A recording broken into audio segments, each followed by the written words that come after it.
Shalom Bapak Ibu. Selamat pagi. Sehat? Amin. Tuhan harus tetap sehat. Hari ini kita akan belajar satu bagian di dalam Alkitab. Saya akan membacakan di dalam Yesaya pasal 42 ayat yang kelima sampai ayat yang ketujuh. Yesaya 42 ayat 5 sampai ayat yang ketujuh.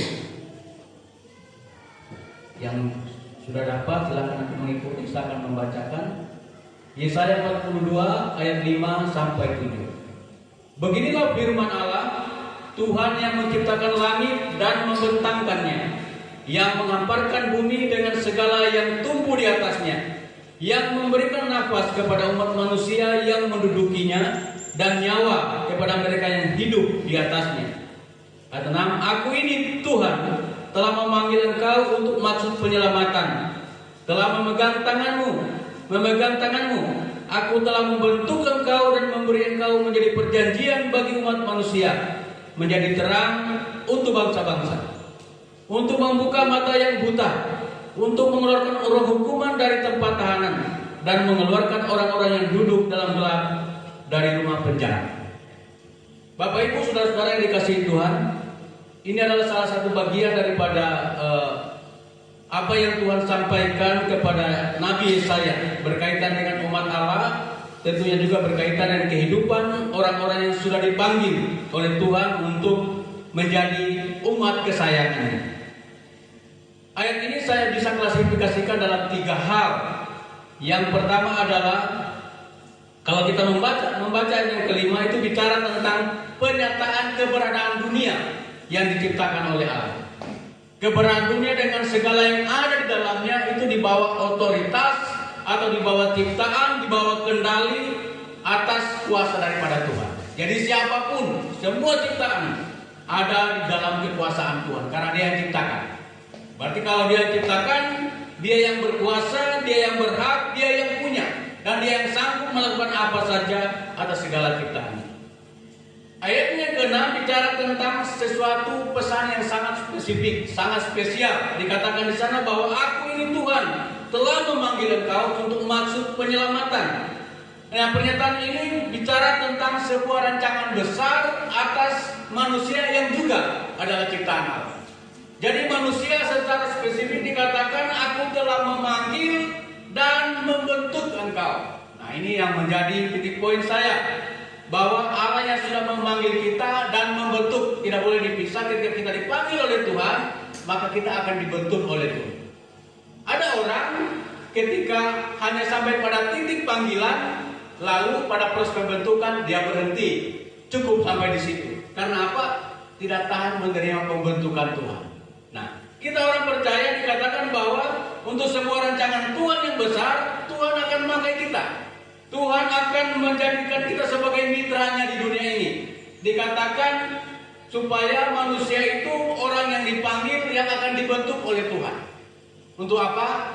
Ayat yang ke-7 tadi mengatakan kita punya tanggung jawab besar, yaitu menjadi terang bagi bangsa-bangsa. Jadi sebuah output daripada kehidupan orang percaya itu bukan hanya sesuatu yang lingkupnya sangat kecil, tetapi dikatakan menjadi terang bagi bangsa-bangsa. Ini sebuah tugas besar. Dikatakan tadi bahwa rancangan Allah besar dikerjakan dengan luar biasa, melibatkan kita manusia. Tetapi Tuhan memakai kita dengan sebuah proses yang namanya pembentukan. Nah, pembentukan itu tidak mudah Bapak Ibu.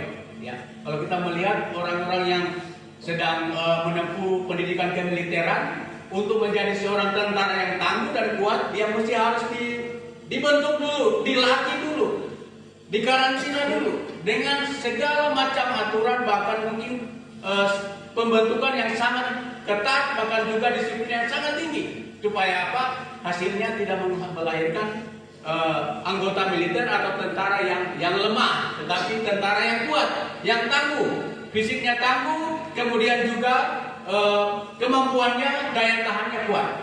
Ya.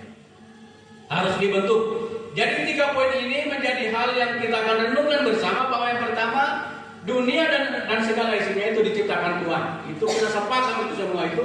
dan Tuhan berkuasa atas semua ciptaan. Yang kedua adalah ketika Tuhan menciptakan dunia dan manusia jatuh dalam dosa, Tuhan punya rancangan besar untuk mengembalikan manusia kepada posisi semula dan mereka harus diselamatkan. Dan ketika manusia jatuh dalam dosa, Tuhan punya rancangan besar, aku harus selamatkan manusia ini supaya kembali lagi kepadaku. Tetapi Tuhan mau pakai kita juga untuk ambil bagian di dalam rancangan besar itu. Tetapi Tuhan akan persiapkan kita sedemikian rupa.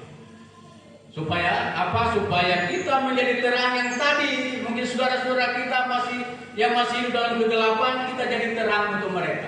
Lilin itu sekecil apapun nyalanya, kalau dia ada dalam gelap pasti akan tetap kelihatan terangnya. Kunang-kunang pada waktu malam di tempat gelap, walaupun hanya kecil saja, dia akan bisa kelihatan. Ada terangnya muncul.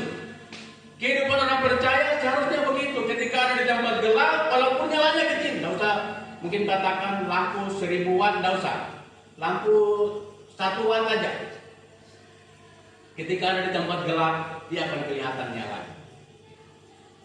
Dan Tuhan ingin supaya kita menjadi terang di tengah bangsa-bangsa. Mungkin kita perkecil saja areanya, tidak usah mungkin bangsa-bangsa, mungkin di tempat tinggal kita jadi terang. Tetapi salah satu cara Tuhan adalah membentuk kita terlebih dahulu, memproses kita terlebih dahulu. Itu yang tadi saya katakan di awal bahwa ada orang hanya sampai pada tahap panggilan, lalu ketika pada proses pembentukan dia tidak tahan, dia meninggalkan Tuhan. Gak kuat nih. Ternyata ada dalam proses pembentukan Tuhan itu tidak mudah.